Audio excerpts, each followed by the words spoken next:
আমরা বাবাধামে ডে 2-তে আমরা চলে গেছি বৈশাখী ধাম।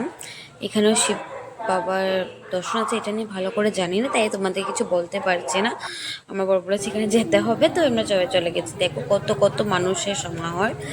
তো আমরা এখানে গিয়ে বাবাকে পুজো দিলাম। ভালো করে ভিডিও করতে পারিনি, বুঝতেই পারছো প্রচুর মানুষের ভিড়। ভিড়ের মধ্যে মোবাইল বার করা একটু রিস্কি হয়ে যায়।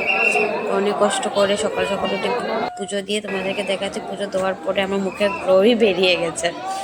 সত্যি অনেক অনেক অনেকটাই ভালো লাগে না এসব দেখে।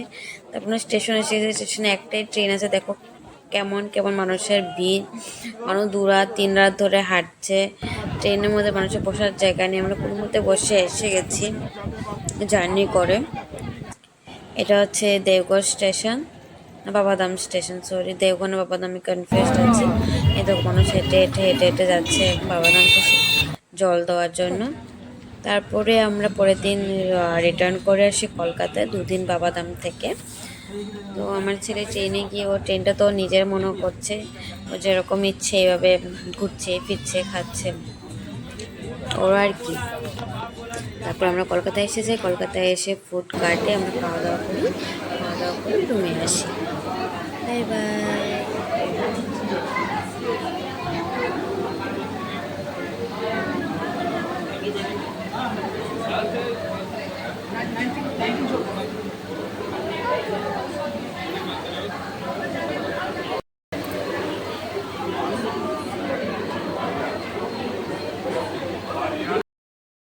কিনে নিয়ে